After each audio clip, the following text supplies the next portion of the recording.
I think you've landed here because you want to start a mobile boutique. Awesome. You're in the right place. I'm Emily Benson, and I was the owner of the fashion truck. And on this episode, I'm going to teach you how much it really costs to run and start and just, can I make money with a mobile boutique? And I'm going to answer the question, can you really make money with a mobile boutique?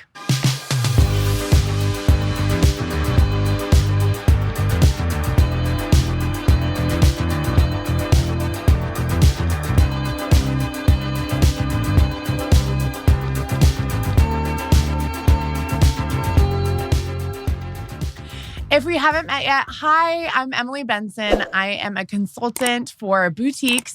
Generally, I work with boutiques that make less than $5 million revenue a year, which if you're here, you're brand new, you're like, Emily, this is an idea. Or maybe you have a boutique and you want to add a mobile boutique as an extension of your marketing or just to get you out and about. I think that's a great idea. So in this video, I'm going to walk you through a few things. First, I'm going to walk you through how much this is going to cost to get you started and like, what are the different options? Next, I'm going to talk to you about what are those ongoing costs? Like everyone used to say to me, oh, it doesn't cost anything to do this. Like, yeah, it does. And then lastly, I want to talk a little bit like how to make money actually, because you can make money in a mobile boutique business. I did 6 figures in my first year and pretty much every year, I guess. And I loved it. It was 102 square feet. We're going to put some pictures here on the screen, but having a mobile boutique was really fun for me. I loved all 4 years that I did it. And I want more people to start the business. And I want you to start a mobile boutique if it's something you're excited about. So let's talk. Before we get into it, actually, I'm going to tell you, I'm referencing my book called The Ultimate Boutique Handbook. It's available on Amazon, and I'll put the link here. This is the #1 book for starting a boutique like in the world. We have over 350 ratings on Amazon, and I go through in detail. This is the chart I'm going to reference in this video. It's on page 50. So if you have the book, follow along. Okay, so the obvious first thing is you need a truck, a trailer, a whatever, an RV, a bus. Like before you even get into buying that vehicle, you really want to think about what you want to do with your boutique business. Like where are you going to bring it? The bigger the vehicle, the less spaces you're going to be able to do. Okay, that's it. You've got to fit where you want to go. I always said if I started a mobile boutique again, I would do it in a mail truck, like a little small retired mail truck. I'd sell jewelry, I'd sell flowers, I'd sell just like fun self-care things. That's a viable option, right? A mail truck. So a mail truck is kind of like a cousin of a step van. A step van is a UPS, FedEx. We see them all the time truck. Now we're seeing more vans as Amazon rolls out like more vans, but the big trucks, those are step vans. That's what we see food trucks built in. That was what my mobile boutique was in, and I loved it. Honestly, it had great ceiling height. I'm 6'1", so I wanted to make sure that it was at least 6'3", and you can get that in a step van. And now there's another variation on a van. Those are generally cargo vans. Those have a separate cab with an additional area in the back, and those can be tall too. But here's what I'll tell you about those, is that once you're in the back, you're stuck there. I liked the idea of like having almost a back room in my front seat. Sounds weird, I know, but I actually would keep back stock while I was at events in the front seat. And that like really helped me carry more things. And it just kept me more organized. Every time I saw someone that had a separate cargo area to the front, it just felt trickier to me. The other thing people will get is a trailer or an RV. Again, the big difference between all of this is, do you need a truck to move it or can it move itself, right? So I didn't have a vehicle moving back from New York City and starting my mobile boutique. So for me, it was a no-brainer to get a step van because it's like all in one. I didn't have to worry about it. Now, the downside to that is that every repair, every mechanical issue became a business issue because I couldn't just swap out a different truck or a different vehicle to tow it. So if you think that that's going to be a problem for you, or if you can't find a step van that's like in good shape, I would think about doing a trailer, okay? Now, the other things that kind of move, like I said, are cargo vans, RVs, bigger Mercedes vans, like delivery vans. I've seen them in all of those. You know, I think the big thing is, are you using this for people to come in and out of, Or is this more like a vehicle to transport to shows and pop-ups? That's another thing you want to think about. Now, if you go the route of a trailer, again, you still have to think about how big it is. You still have to think about the interior height. And this is a spot where you would want to think about adding some sort of back room or backstock area as you start to build it out. Now, depending on what you choose, it's going to depend on how much that costs. So step vans that are in good shape, depending on when you're buying them. So when I bought my step van, the first one I bought was around $16,000. I would think the second one I bought was also around $18,000. Both were under $20,000. I bought them from dealers in the Midwest and New Jersey, and one got delivered to me, and one I actually went and picked up and drove all the way home, which was terrifying. If you go the route of like a trailer or something like that, you're definitely going to pay less. You could do under $10,000, maybe under $5,000. Look on Facebook Marketplace, look on dealer websites. You're going to have to search for the right thing in the right place at the right price for you. But a trailer is going to be less money. That said, I didn't have a truck to tow it. So if you have a truck or you have an SUV that can tow your trailer, great. You're in great shape. You'll be fine. And in that truck or trailer, you could carry some backstock, depending on sort of what the situation is. But with a trailer, you'll pull up to an event, drop the trailer, and your truck will go somewhere else. Whereas with a step van or an RV, you're going to just drive it in, park, open the doors, start selling. So we have the initial setup cost of just buying the vehicle. That's definitely going to be the biggest cost besides inventory, really, that you're spending money on. The other things you might spend money are obviously the renovation, and that can be a sliding scale. I've heard people say they spent $60,000 building out trucks. I built mine out for about $5,000, $7,000. Now, we did a lot of the work ourselves. It was a Home Depot job, and it still looks really good. I was more interested in making sure the exterior got wrapped really well. So any sort of exterior paint or wrap, that's going to run anywhere from $900 I spent at the very, very least, but that was for just decals, really easy decals. On my second truck, I spent around $2,600, and that was a half wrap kind of situation. I'll put some pictures up. It was more of a half wrap, and then there were individual decals. If you wanted it painted, I found that some of the quotes on that were cheaper, but honestly, wrapping it, I could have done probably a full wrap on a 30-foot step van. I want to say for around $4,000. Now, you're probably sitting there being that's so expensive. But remember, the outside is your marketing. That is your front door. That is your brick and mortar lease. I mean, that has to replace so much marketing, because remember, not only are you marketing at the event, you're marketing in your driveway, you're marketing on the highway, on everywhere you go. And so spending money on the exterior is honestly, I would say it's probably more important than the interior. On the interior, you want it to be nice, but you could still go basic and use wood and trims and things that you found, again, at Home Depot or at Lowe's that, aren't going to break the bank. Honestly, the biggest thing you need to do is paint it a great color inside, because I have, believe it or not, seen a truck that was painted totally black inside. Now, it was a cool streetwear sneaker truck, and so I get it, but it did make it a little bit black holey. So maybe even just white would have been nicer for them with some cool graphics or other paintings. But remember, people are stepping into a closed vehicle. I like to joke that that's something when we were growing up, we were told not to do. Don't go in the back of a sketchy van. Now we're opening a business in a van. So we have to make people feel welcome. Really, most of the other costs as you start a mobile boutique are going to be related to getting DOT certification, getting registered at your local registry. Now, the good thing is generally, especially if you have a step van, the value of the step van, so what you pay your registration and taxes on, tends to be less than what you paid for it. Now, don't quote me on that. Don't go to your Department of Vehicles and say, well, I'm only sad that this and that. What I know is that for the 2 step vans that I registered in Massachusetts, while I spent $16,000, $18,000 on them, the registration was the value of that actual van was $3,000. It's really not valued that much on the books. It's valued a lot in a marketplace because people desire it.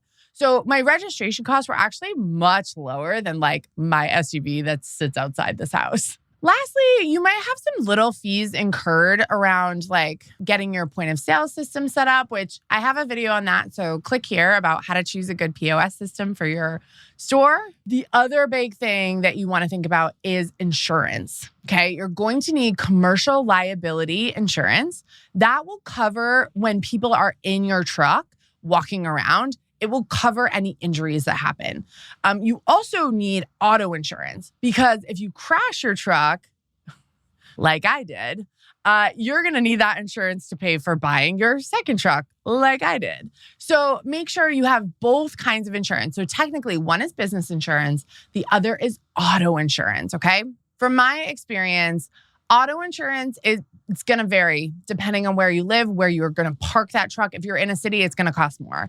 I believe I paid around $2,000 a year for my auto insurance. And then for my commercial liability insurance, I paid around $800 a year. So it's really not that much to have things covered. Now, where you will pay more is if you decide to cover the contents of your vehicle, meaning that the clothes inside your store, the gifts, the accessories, I never paid for that to be covered.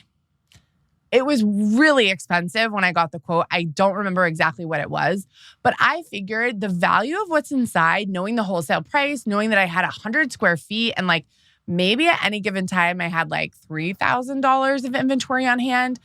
I didn't want to pay what it was going to cost to cover that.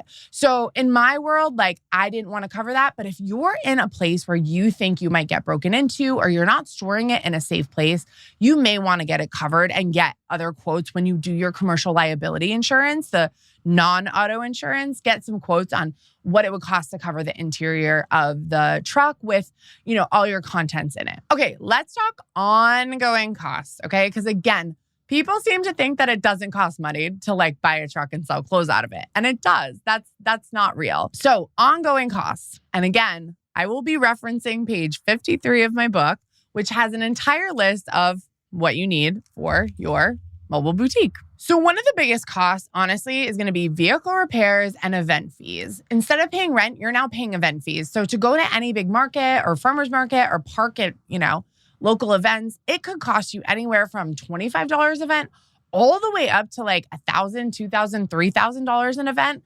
Again, it's going to depend on where you are, how much space you take up, what the traffic is like at this event. So every single event, you are going to want to think about how much inventory do I need? How much staff? Like, is it just going to be me there?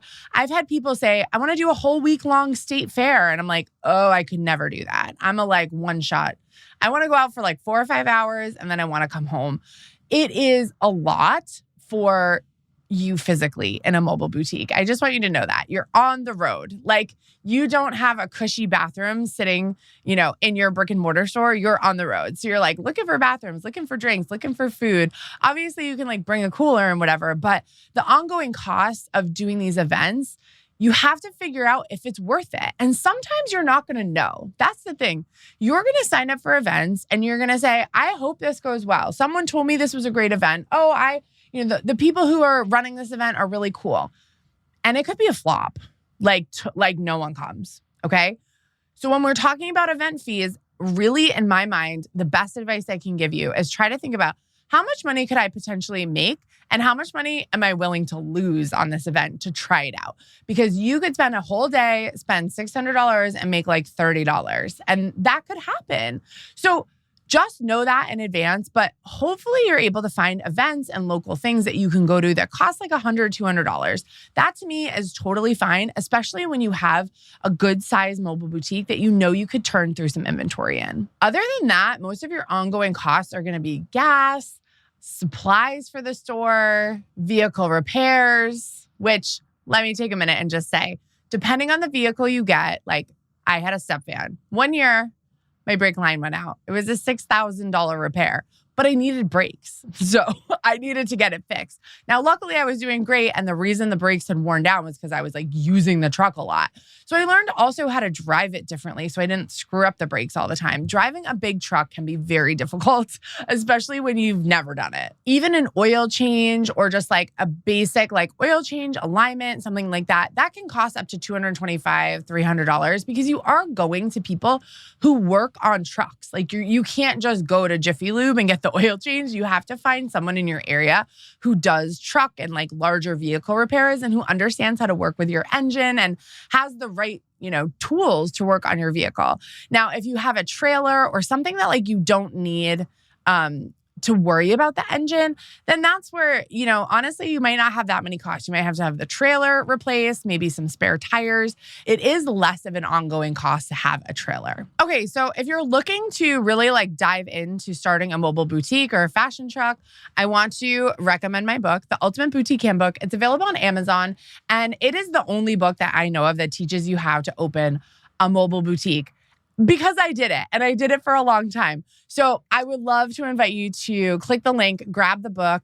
We also have a matching coordinating workbook. Now, this goes through every chapter of the book, and it gives you details and outlines, and it gives you places to record your own costs, answer questions. This is the companion to this book. They're both available on Amazon, and I think together, they're both under $50. Okay, so let's talk about how you're actually going to make money because we just talked about how you're going to spend all this money. So let's quickly go through how you're going to make money in your mobile boutique. And I should probably do an entirely other video about this, but let's just dive into it quickly because I know you're new and you're thinking, okay, you just told me all the costs. Now, Emily, tell me, how am I going to make money? So first and foremost, when I talk about event fees, like the goal is to make money with events. So whether an event is a state fair, a craft fair, a farmer's market, an event would also be something where you teamed up with a local business and parked outside. Maybe that's free. At a good event, though, I would expect to make between $1,000 and $5,000, depending on, again, what I'm selling, who I'm selling it to. But let me give you an example. I did an event every single Sunday in the city of Boston. It was 10 to 4 every Sunday. There were lots of other vendors. There was food trucks. There was a whole open market. At that event, I would do, on my lowest days, I had some really bad days where it was just raining or whatever. I'd maybe do like $800. On my best days, though, I would say my average was around $2,500, and I paid $225 to go to it. So $225 to make around $2,500 was worth it for me. And also, I would have really good days where I'd do $4,000 or $5,000, and then it was totally worth it. So I would say for a season average, I did about 26 Sundays. So for 26 Sundays, I just calculated that I spent $58.50 to attend that market. So $5,850. Let's say I went 26 weeks and I did an average of $2,500 a week, which is pretty fair. Now, again, it could go up and down a little bit around this, but that's $65,000 of income. Now, I would take that bet, spend $5,000, $6,000 and make $65,000. Like, I'm there. I don't know exactly if I made that much, but I would say there were probably years I made more than that and probably some years where I made a little bit less than that. I did that market for 4 or 5 years, and it was always really great for me, but I was super consistent, and it gave me a spot to go every Sunday. The other thing that most people don't think about, and again, so I always have these people that would ask me, so do you just are you like an ice cream truck? You just pull up and, park and sell things? Kind of. I like to have a plan. I don't just pull up randomly. I like to advertise. But for me, the biggest thing was pulling up and parking at a fashionable woman's house. Okay. Private parties were such a big part of my business. I think one year I did something like 200. Well, one year I did like 200 events, and I want to say like 60 of those were private parties at women's houses who found me at these public events, or they would find me online. They'd say, will you come to my house? And that seems so weird after COVID now, but I would probably still do it. Most women that reached out, it was fine. I knew them, or I knew them through a friend. I'd look them up on Facebook if I didn't know them. Private parties were great. First of all, they're free. You don't pay for them. I never serve drinks or food or alcohol. My whole thing was you host the party, I'll pull up and I'll do a great job entertaining your friends. They can come in and out, and I'll give you a discount for being the host. Private parties, I would say at a minimum, absolute minimum, I think was $600 I would make.